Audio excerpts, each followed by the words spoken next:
embalming students have to understand the importance that every face is different. Morgan Freeman, square face. Abraham Lincoln, oblong face. Kanye West, oval face.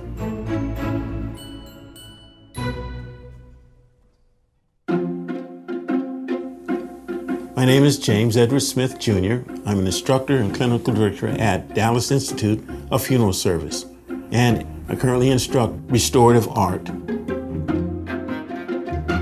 Restorative art class provides a skill set to be able to take a deceased person who has experienced trauma to the head and or face and restore those features in that face so that the family may have an option for an open casket viewing or visitation. In the fifth quarter, the students are tasked with reproducing a sculpture of a person that they choose, and the anatomy has to be accurate. Students generally pick celebrities, they're popular faces, and students tend to want to try to recreate those.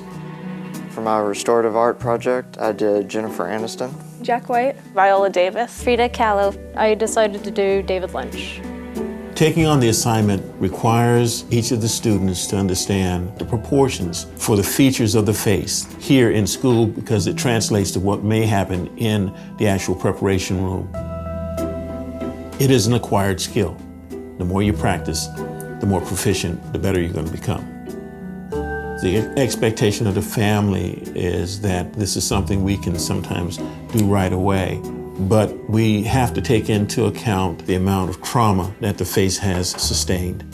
We need to have as much care when handling the deceased as if they were in the hospital under the care of a doctor.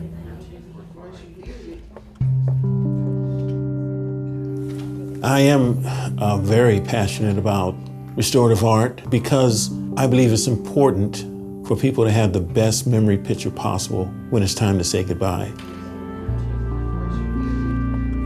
We're tasked as embalmers to help families have the option, no matter the cause of death, to say goodbye to mom or dad or brother or sister.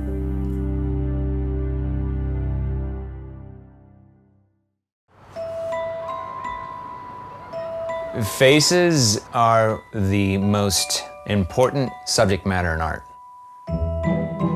It's a never-ending source of material. When you put on one of my masks, you become somebody different. You start to embody that character and have a lot of fun with it.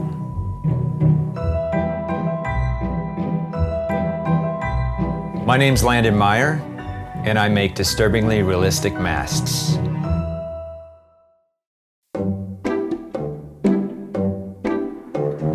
I never thought I was going to make a living doing masks. I was a picture framer, loan officer, pizza delivery driver, and then I got laid off.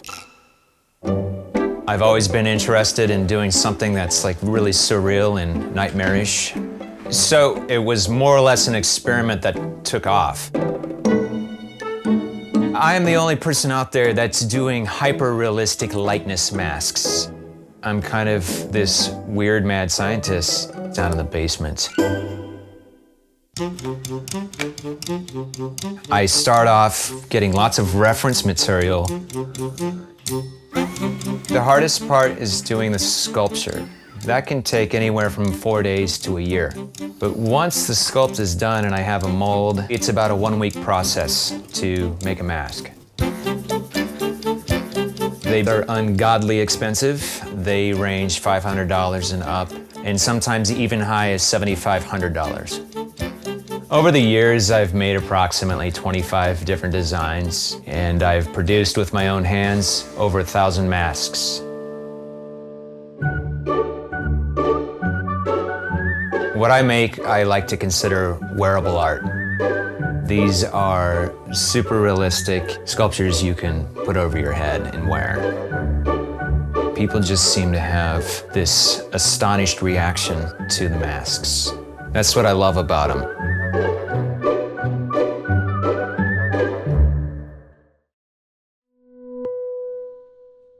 It was a dark time for Star Wars when CG characters started popping into every corner of the series. But before Jar Jar stumbled into our collective consciousness, Star Wars was all about puppets, which brings us to this guy. I'm Dave Barclay. I'm a puppeteer and puppet builder and animatronic effects supervisor. You might recognize Dave better under 200 pounds of fiberglass and latex because he was one of the puppeteers inside Jabba the Hutt.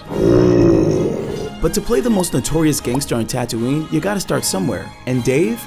Well, he got his big break with a little green man.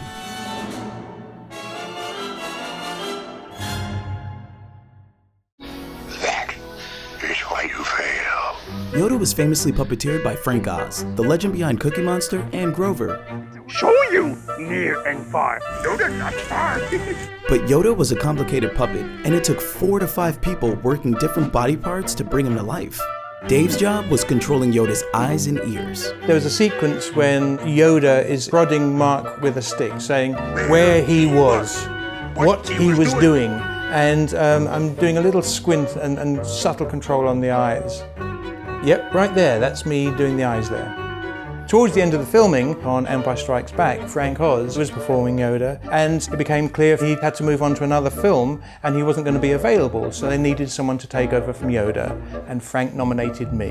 I was 19 years old, so suddenly there I am with Yoda. Even at 19 years old, Dave's Yoda scenes blended perfectly with Frank Oz. That was Dave. Did you guys see that? Let's take one more look. Dave did such a good job, they called him back and asked him to run a new puppet called Jabba the Hutt.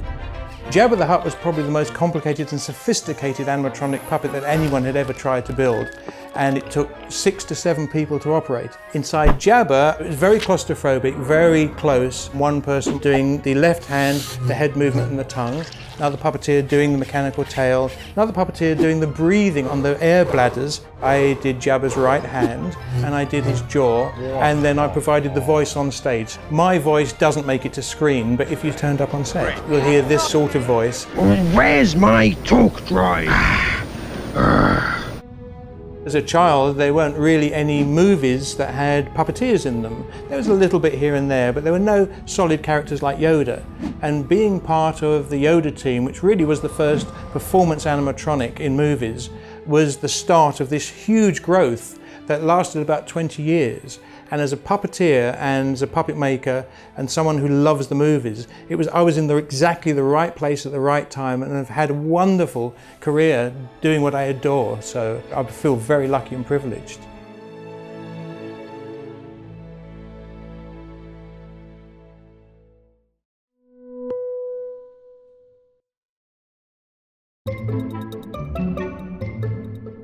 Was our first feature Point Break? Did we do that before Tremors? Not officially, yeah. Right, so as a company, Tremors would be the first, technically the first feature. I guess, I don't know.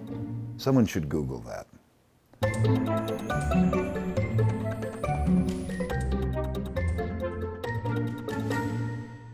Are you going to ask us questions, or did you want us to start talking?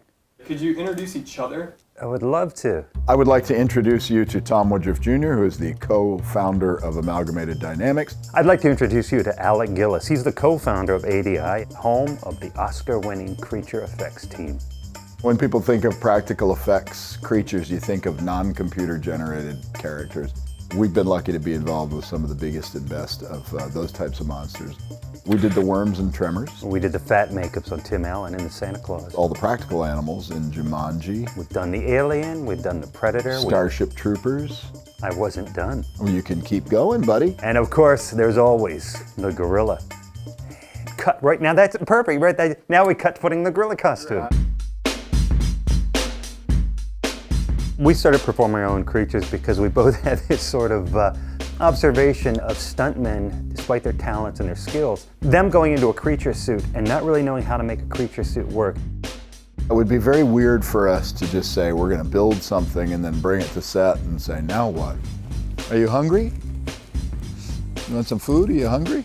If you're a digital animator, you build the character and you follow through and you make it move and you bring it to life. So that's our philosophy, is the final step is performance, because that's where it lives. You want to try a little tiny piece? Here, go ahead, go ahead. What do you think? You want some more? Hey, listen, Listen, I can get you fresh bread. I can get you fresh bread.